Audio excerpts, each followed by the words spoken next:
이제 하나님 말씀 함께 나누겠습니다. 주님의 말씀입니다. 경청하십시오.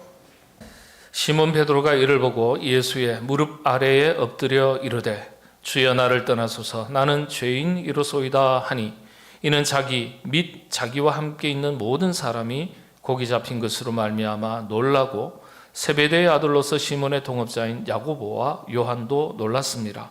예수께서 시몬에게 이르시되 무서워하지 말라 이제 후로는 네가 사람을 취하리라 하시니 그들이 베드로를 육지에 대고 모든 것을 버려두고 예수를 따르니라. 아멘. 여러분들에게 여쭤보겠습니다. 벗어나고 싶은 것 있으신 분 계시나요? 뭔가 얽매여서, 뭔가 구속이 되어서,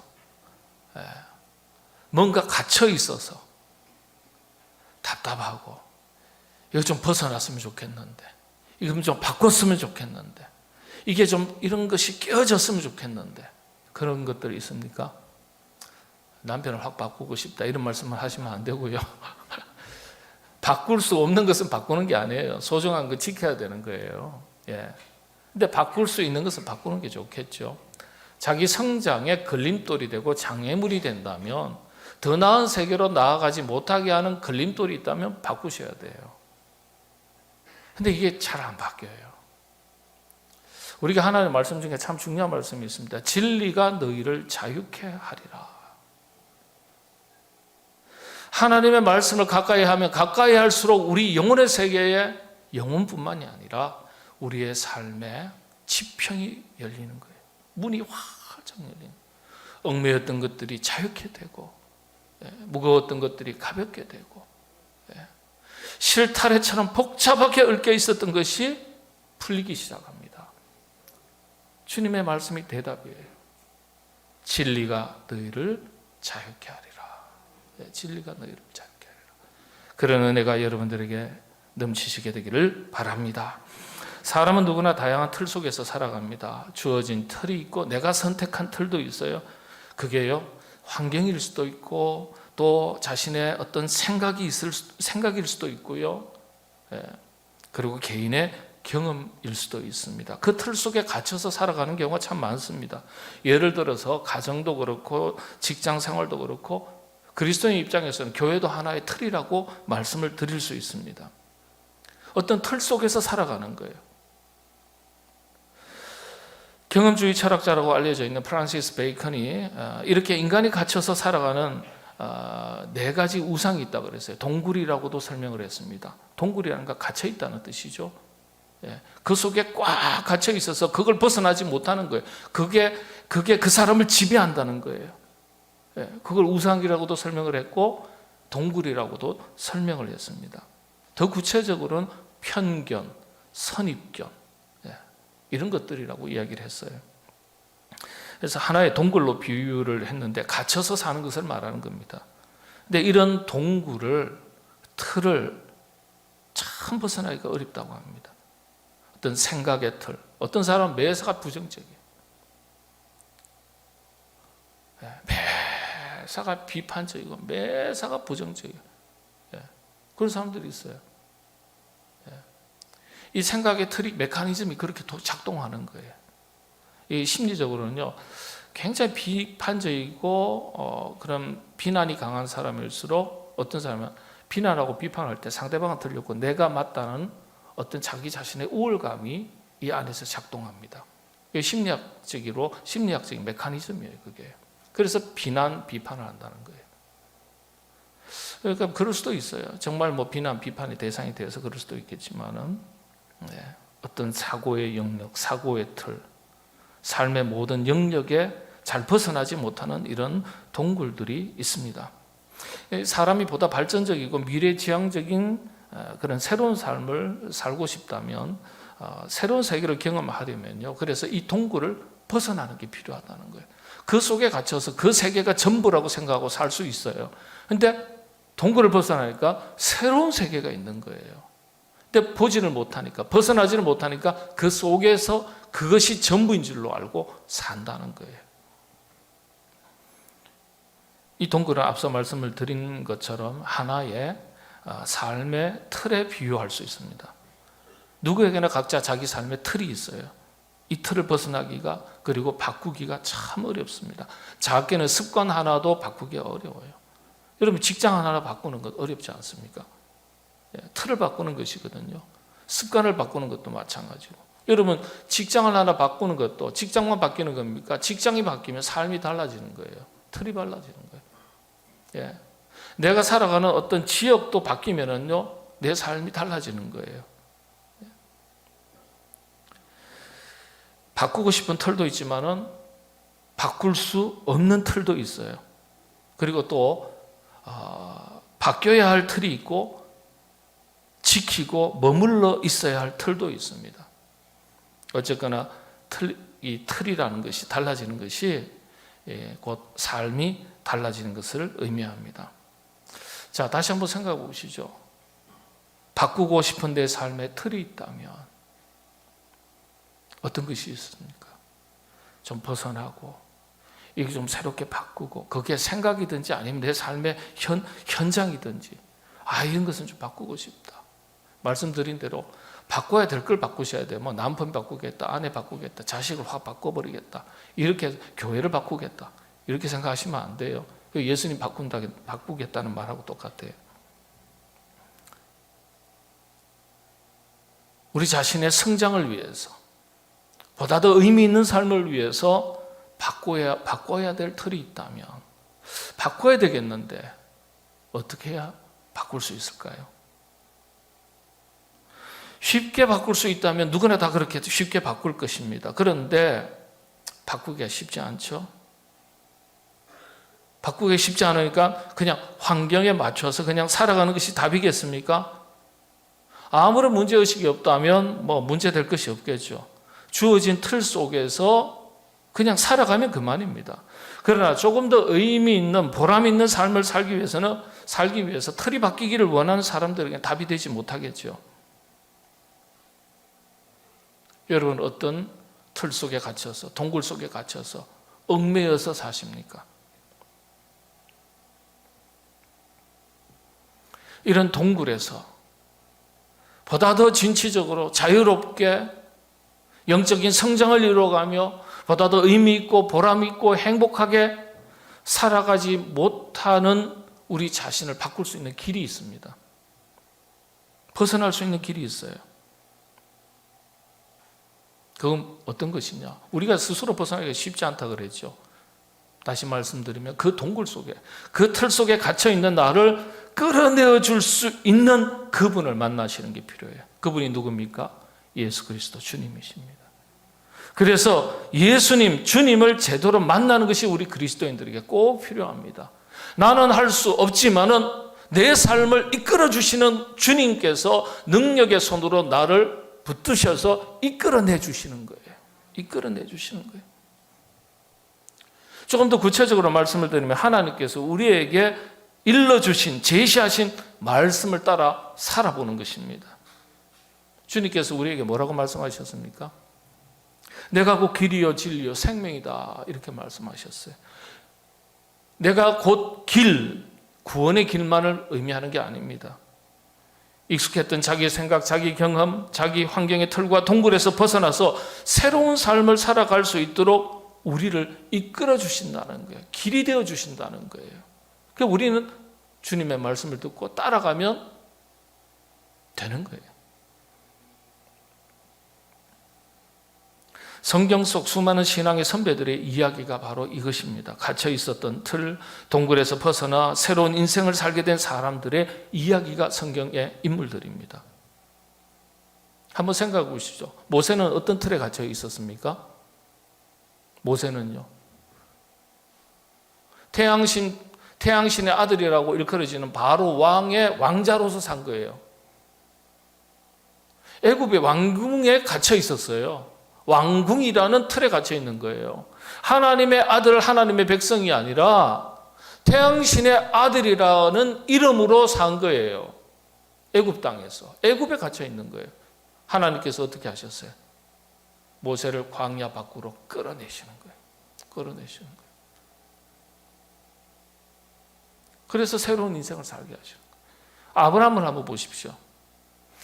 갈대아 우르가 고향입니다. 지금의 이라크 수도 바그다드의 남쪽 지역입니다. 제가 가봤거든요.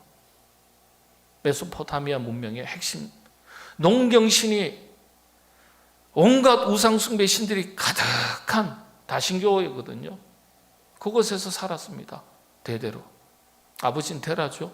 우상 조각상을 만드는 직업을 가진 아버지 밑에서 자랐어요. 뭘 보겠습니까? 맨날 우상 만드는 거 보죠. 그거 먹고 있고 사는 거예요. 그런 가정의 틀, 그런 환경의 틀, 지리적인 틀, 그 속에 갇혀서 아브라함이 사는 거예요. 거기에 무슨 소망이 있습니까? 우상의 그늘 아래서 살아가는데, 세속의 그늘 아래서 살아가는데. 그래서 하나님께서 아브라함을 불러내시는 거예요. 내가 너에게 지시할 땅으로 가라. 그런데 어떻게 해요? 지시할 땅을 말씀도 안 해주셨어요. 너는 내 아버지 친척과 본토 아비의 집을 떠나 그랬어요. 떠나라 그랬어요. 떠나는 게 먼저라 그랬어요. 아니 어디로 가야 할지를 알려주시고 떠나라 그러셔야지. 아니요. 그건 절대적인 순종이 못 돼요. 갈 곳을 다 알고서 또 출발한 거 누가 못 출발합니까? 아 저긴 좋은 것이구나 기대하면서 떠나는 것이 떠날 수 있어요. 그런데 어디로 갈지 몰라요. 그런데 내 아비 친척 본토 친척 집을 떠나라 그랬으니까 뭐예요? 아버지 집과 본토 친척 집을 떠나라 그랬으니까 뭐예요? 오직 말씀만 의지해서 떠나는 거예요. 말씀만 신뢰하도록, 말씀만 의지하도록 하신 거예요. 아브라함을 불러서 어디로 보냈습니까? 저 북쪽 하란이죠. 터키와 시리아의 접경 지역이에요. 그곳까지 쭉 올라가게 하신 다음에 다시 쭉 내려가게 하시는 거예요. 예. 여러분 한번 생각해 보세요. 야곱도 그래요. 21년간 그 이름대로 속이는 자로 살아가지고 가정을 벗어났어요. 육신의 이름 야곱으로 살다가 21년 동안 광야에서 방황하다 유리방황하다가 야복 강가에서 하나님을 만나서 그 이름이 어떻게 바뀝니까? 이스라엘로 바뀌잖아요. 이스라엘로 바뀌어요. 하나님께서 야곱으로 하여금 그 가정, 그 삶의 터전을 벗어나게 하는 거예요. 끌어내시는 거예요. 그리고 그를 변화시키시는 거예요. 그 이름이 지금도 이스라엘이에요. 지금도 이스라엘. 또 볼까요? 요셉 한번 보시죠. 요셉은요, 이 참 뭐라 그럴까요? 아버지, 어머니, 특히 어머니 치마폭 품 안에서 자라던 사람이에요. 그런데 요셉으로 하여금 어떻게 합니까? 성경은 형제들이 팔았다고 이야기하지만 큰 틀에서 보면 판 게 아니에요. 하나님께서 요셉을 이끌어내셔가지고 온갖 고난을 다 겪게 하셨지만은 그로 하여금 믿음의 역사의 중심에 서는 사람으로 만드신 거예요. 가정에서 끌어내시고 그 삶의 자리에서 끌어내시고 끌어내신 거예요. 이렇게 새로운 인생을 살게 된 사람의 이야기들로 가득 찬 것이 성경입니다. 여러분 신약의 사도 바울도 그런 인물 아닙니까? 헬라 철학의 틀 속에 갇혀서 살았던 이 바울이 다메섹 도상에서 길 대신 주님을 제대로 만난 뒤에 그의 인생은 완전히 바뀝니다. 다른 길을 걷게 돼요. 사도의 길을 걷게 된 거죠. 삶의 틀도 내용도 다 달라졌어요. 오늘 베드로의 이야기를 한번 살펴보겠습니다. 지난주에 이어서. 베드로의 이야기는요, 삶의 틀이 바뀐 이야기입니다. 어부의 인생에서 제자의 인생으로, 그리고 사도의 인생으로 새로운 길, 새로운 인생을 살게 된 이야기입니다. 주님을 만나지 못했더라면 어부라는 동굴 속에서, 틀 속에서 평생 그렇게 살다가 그렇게 죽는 거예요. 평생 배와 그물이라는 그 틀 속을 벗어나지 못하고 환경을 벗어나지 못하고 그 틀, 그 동굴 속에서 살다가 끝나는 거예요.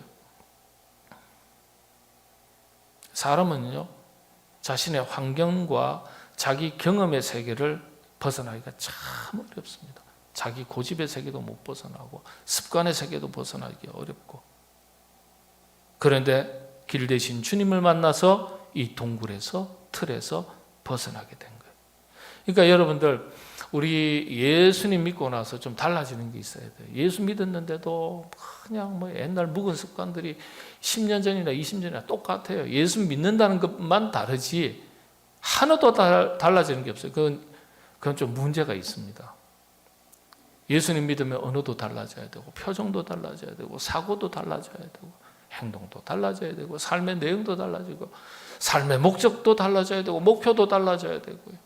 인간관계도 달라져야 되고 끊임없이 달라져야 돼요. 달라져야 돼요.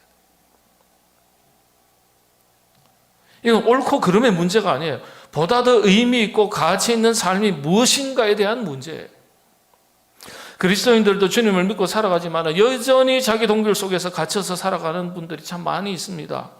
영적으로 눈을 뜨지 못하게 하고 영적으로 성장하지 못하도록 하는 마치 동굴과 같은 것들이 있을 수 있어요. 그 속에 갇혀서 사는 겁니다. 이런 틀, 이런 동굴에서 벗어나야 돼요. 벗어날 때 은혜를 경험하는 거예요. 예? 진리가 너희를 자유케 하리라. 벗어나야 몰랐네요. 그동안 갇혀서 살았네요. 이런 얘기하면 또 스님이 발끈하실지 몰라요. 예. 요즘은요, 그런 얘기합니다. 스님하고 대화하기가 제일 쉽대요. 예. 같은 목사끼리 얘기하면요, 목사가 남의 말 잘 안 듣기 때문에 대화하기 참 어렵고 오히려 스님하고 대화하면 더 쉽대요. 예. 스님이 들으면 기분 나쁠지 모르겠지만은 스님이 고기 맛들이면 뭐라고요? 초과상관도 다 태운다 그러잖아. 그렇죠? 여러분, 우리가 맛을 못 본 거예요. 하나님의 은혜의 세계를 맛을 못 본 거예요. 경험이 부족한 거예요. 그런데 벗어날 때 은혜를 경험한다는 거예요. 또 은혜를 경험하면서 벗어나게 되는 겁니다. 베드로의 이야기도 마찬가지예요. 바로 이 이야기예요. 베드로가 동굴을 벗어나기까지는 우여곡절이 많았습니다. 이 우여곡절 속에서 베드로의 성품, 영성, 신앙세계의 특별한 점, 또 베드로의 실수를 다 찾아볼 수 있습니다. 이게 우리에게 교훈을 주는 거죠. 결론부터 말씀을 드리지만 한마디로 전적으로 주님 앞에 나가 엎드리고 나를 내려놓아야 주님께서 이끄시는 새로운 길을 경험할 수 있습니다. 어부로 잔뼈가 굵었던 베드로가요, 어부의 틀 속에서 살았던 베드로에게 목수 예수님의 이야기가 씨알이라도 먹히는 이야기입니까? 자기 경험 속에 갇혀 있었더라면 예수님의 말씀을 곧이곧대로 받아들일 수 없습니다. 오늘 본문의 말씀에 보면 밤새도록 그물을 던졌어도, 밤새도록 그물을 던졌는데 잡은 것이 없습니다. 그렇지만 말씀에 의지해서 말씀대로 그랬어요. 말씀대로. 그 앞부분을 보면 그래요. 말씀에 의지해서 깊은 데로 그물을 던지겠다. 이게 무슨 이야기입니까? 자기를 내려놓겠다는 것이에요. 자기의 경험을 내려놓겠다는 거예요. 자기의 판단을 내려놓겠다는 거예요. 자기의 틀을 내려놓겠다는 거예요. 자기 기준을 내려놓고 말씀을 붙잡겠다는 뜻이에요. 여러분, 물고기는 밤에는 어디에 있을까요? 호수가 있다면. 이번에 갈릴리 호수 가보니까요, 굉장히 호수가 커요. 잘 모르시나요? 고기들이 밤에 어디 있는지 아세요? 깊은 데 있습니다. 아침에 먹이 활동을 위해서 얕은 데로 다 나옵니다. 또 저녁 해질 무렵 얕은 데로 와서 먹이 활동하고 다시 해 완전히 떨어지면 밤에 깊은 데로 갑니다. 고기에게 습성이에요. 아침입니다. 밤새도록 고기를 잡았는데 깊은 데 없었다는 거예요. 얕은 데도 없다는 뜻이에요. 그런데 예수님께서 아침인데 그나마 물고기를 잡을 수 있는 가능성이 있는 곳이 얕은 곳인데 어디에 가서 그물을 던지라고요? 깊은 데로 가서 그물을 던져라. 상식에 반하는 주님의 말씀입니다. 어부의 삶의 틀을 깨는 말씀이에요. 틀을 깨는다는 것은요, 주님의 말씀에 맞추라는 거예요. 주님의 말씀에. 이게 출발점이에요. 이게 출발점. 그래서 내 삶이 좀 더 변화하고 싶다면 주님의 말씀에 초점을 맞춰야 되는 거예요. 그래야 동굴에서, 그 틀에서 벗어날 수 있다는 거예요. 상식선에서 하나님의 말씀을 듣고 상식선에서 살아가는 그리스도인들이 많습니다. 그렇게 되면 상식대로 살면 상식만큼 삽니다. 그런데 어떤 그리스도인들은 이 상식을 뛰어넘습니다. 상식을 넘어서는 주님의 말씀을 있는 그대로 받고 그 말씀대로 사는 것입니다. 그래서 말씀대로 살면 말씀이 주는 놀라운 능력을 경험하고 살게 됩니다. 이게 성경의 이야기입니다. 베드로의 물고기 이야기가 바로 이 이야기예요. 밤새도록 그물을 던져서도 얻은 것이 없지만은, 그렇지만 말씀에 의지해서 그물을 던지겠습니다. 베드로의 대답이 이런 의미예요. 상식대로라면 아니죠. 아니에요. 그런데 자신의 경험, 자신의 생각, 자신의 판단, 기준, 경험, 그 틀 속에 갇혀 있는 것이 아니라 그 틀을 벗어나서 말씀대로 행했더니 말씀의 능력을 경험하게 된 것입니다. 흔히 하는 말로 대박이 난 거예요. 여기에서 성경을 가만히 읽다 보면 이런 생각을 하게 됩니다. 이 사건 이후에 어떤 말씀이 성경에 기록되어야 할까? 대박이 났잖아요. 예수님 감사합니다. 이야, 밤새도록 고기 잡았는데도 없었는데 말씀 한번 기가 막히게 해주셔가지고 대박이 났습니다. 즐거워하고 기뻐하고 예수님께 감사합니다. 크게 기뻐하고 감사하였더라. 이런 고백이 기록되어야 하지 않겠어요? 그 대신에 아주 독특한 내용을 성경에 기록하고 있습니다. 어떤 말씀입니까? 주여.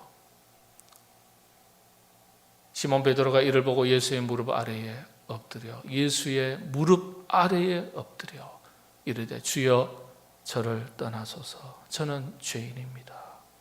이게 무슨 뜻이죠? 지난주에 말씀드렸듯이 베드로는 주님 앞에서 자기 실존, 자기 현주소, 자기 한계, 연약한 죄인인 자아, 이걸 깨닫게 된 거예요. 자신이 죄인이라는 사실을 깨닫게 된 거예요. 이렇게 우리가 자기 동굴에 갇혀 살아가는 연약한 죄인인 것을 깨달았을 때 주님께서는 우리를 그 동굴에서 벗어날 수 있도록 이끌어 주시는 거예요. 자기 생각, 자기 경험, 자기 판단 다 내려놓는 것이에요. 그리고 주님 말씀 앞에 엎드리는 겁니다. 주여 저는 죄인입니다. 저를 떠나주십시오.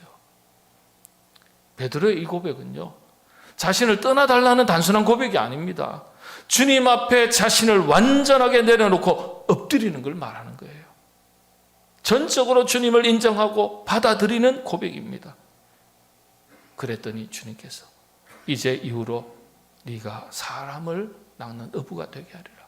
이제 이후로 네가 사람을 취하리라. 이 말씀 앞에 모든 것을 버려두고, 11절에 보면 모든 것을 버려두고 그랬어요. 모든 것을. 왜냐? 다 내려놓을 줄 알았으니까. 다 내려놓으니까, 전적으로 의지하고 전적으로 신뢰하고 전적으로 자기를 포기하니까 그냥 따르기가 쉬운 거예요. 여러분, 왜 순종이 어렵죠? 내가 살아있어서 그래요. 내가 살아있어서. 아직도 내 생각, 내 경험, 내 판단, 내 기준이 살아있으니까 예수님 말씀 들어도 따르기가 어려워요.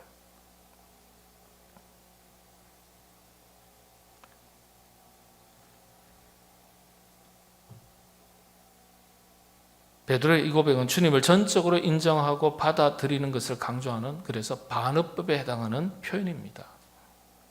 여기서 우리가 조금 더 자세히 주목해서 살펴볼 부분이 있습니다. 조금 전에 말씀드린 그 본문 말씀 8절이죠. 예수의 무릎 아래에 엎드려 그랬습니다. 예수님의 무릎 아래에 엎드렸다는 이 표현은요, 완전한 겸손, 완전한 순종, 전적인 수용을 의미하는 겁니다. 전적인 수용, 영적. 하나님은 겸손한 자를 들어 쓰신다, 그렇게 말씀하셨어요. 이게 무슨 뜻이죠? 자기를 완전히 내려놓는 사람을 말하는 거예요. 철학자 프란시스 베이컨의 이야기대로 자기 경험, 자기 주관, 자기 생각, 자기 판단, 자기 기준 완전하게 다 내려놓는 걸 말하는 겁니다. 그리고 주님을 전적으로 인정하고 받아들이는 거예요. 자기 동굴 속에 갇혀 있는 것이 아니라 새로운 길로 인도하시는 주님을 따르는 거예요. 우리 주님은 바로 베드로의 이 점을 높게 보셨어요. 이게 베드로의 영적인 가능성입니다. 적어도 영적인 거장이 될 수 있는 기본적인 성품, 태도가 되는 거예요. 여러분, 주님께서는 베드로에 뭘 보셨을까요? 베드로의 어떤 탁월성을 본 게 아니에요. 영적인 탁월성을 본 게 아니에요. 기도도 잘하고 예배도 열심히 드리고 그냥 영적으로 뭔가 대단한 게 있어요? 탁월한 게 있어요? 없어요. 그럼 뭘 보셨을까요? 영적인 탁월성을 보신 게 아니라 영적인 가능성, 자질을 보신 거예요. 자질을. 그 자질의 핵심 중에 핵심이 뭡니까? 겸손인 거예요. 자기를 낮출 줄 아는 거예요. 자기를 꺾을 줄 아는 거예요. 자기를 내려놓을 줄 아는 거예요. 전적으로 하나님의 말씀을 있는 그대로 받아들일 줄 아는 거예요. 우리는요, 하나님의 말씀을 받아도 어떤 식으로 받아들입니까? 다 자기 안에 기준이 있어서 자기 기준에 맞는 말씀이 선포되면 하나님의 말씀이구나, 아멘, 할렐루야. 근데 자기 마음에 안 맞으면 어떻게? 잘못 들었구나. 이래요. 자기 안에 자기가 얼마나 살아있는지 몰라요. 겸손은 하나님께서 사람을 쓰실 때 가장 핵심적인 기준이 됩니다. 그래서 겸손은 우리가 주님께서 우리를 이끌어내실 때 자기 동굴, 자기 틀에서 벗어날 수 있는 영적인 거룩한 성품입니다. 그래서 겸손을 가리켜 그리스도인의 최고의 덕목이라고 말하는 거예요. 덕목, 성품을 말합니다. 야고보서 4장 6절의 말씀 보시죠. 같이 한번 읽겠습니다. 시작합니다. 그러나 더욱 큰 은혜를 주시나니 겸손한 자에게 은혜를 주신다 하였느니라. 베드로의 최고의 영성은 자기를 깨끗하게 내려놓을 줄 알았다는 점이에요. 절대 겸손입니다. 이 겸손은 베드로로 하여금 어부라는 틀, 어부라는 동굴에서 벗어나서 위대한 사도라는 삶을 살아가도록 이끈 영적인 자원이 되었습니다. 우리를 깨끗하게 비우고 내려놓는 겸손의 성품, 하나님께서 얼마나 기뻐하시고 귀하게 사용하시는 성품인지 성경 곳곳에서 살필 수 있습니다. 여러분들이 그와 같은 겸손한 하나님의 일꾼들 다 되시기를 바랍니다. 마음에 안 드세요? 처음부터 다시 할까요? 시간 많은데요. 마리아 이야기 간단하게 살피고 마치겠습니다. 우리가 잘 아는 마리아의 향유 이야기. 누가복음서 7장 38절 한번 읽어보겠습니다. 예수의 뒤로 그 발 곁에 서서 울며 눈물로 그 발을 적시고 자기 머리털로 닦고 그 발에 입 맞추고 향유를 부으니. 누가복음에서는 죄 많은 여인이라고 했습니다. 거리의 여인, 화류계의 여인, 아마 아닐까. 무슨 사연이 있었는지 과거에 험한 세월 보내고 손가락질을 받던 그런 죄 많은 여인이 자신을 찾아와 주시고 죄를 용서해 주시고 사람답게 인정해 주시고 하늘의 딸이라고 여겨주시니까 너무 고마워서 향유 한 병을 가져왔습니다. 그리고 지난 험한 세월을 묻지 않으시고 서 계신 그 예수님 앞이 아니에요. 이 누가가 의사 누가거든요. 그러니까 참 마태, 마가복음, 요한복음서를 비교해보면 누가복음서의 탁월함이 어떤 거냐면 섬세해요. 디테일해요. 참 읽는 감동이 있습니다. 예수님 뒤에 서서 자신의 죄 많은 것을 부끄럽게 생각해서 감히 고개도 못 들고 부끄러워서 예수님 뒤에 서서 말없이 눈물을 흘리고 그 눈물로 그 발을 적시고 머리카락으로 닦아드리고 그리고 그 발에 입을 맞추고 향유를 부었다. 정말 기가 막힌 표현이에요. 그 발에 입을 맞추었다. 최고의 존경을 표시하는 행동입니다. 그 순간 예수님께서 뭐라고 말씀하시죠?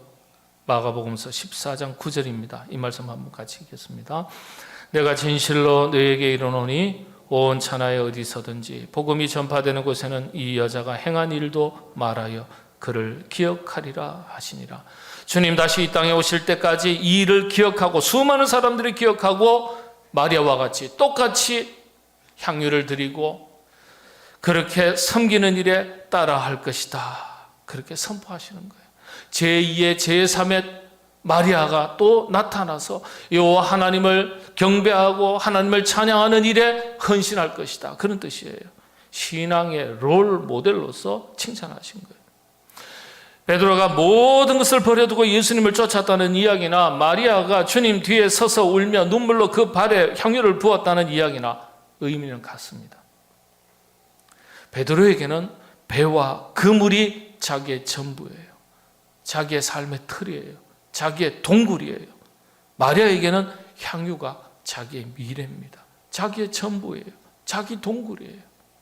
그것 없으면 거리의 여인이 무엇으로 자기 미래 인생을 의지하겠습니까? 그런데 향유를 깨뜨렸다는 것은 그 틀에서, 그 틀에 얽매여서 살았던, 그것에 갇혀서 살았던 그것을 과감하게 벗어났다는 얘기예요.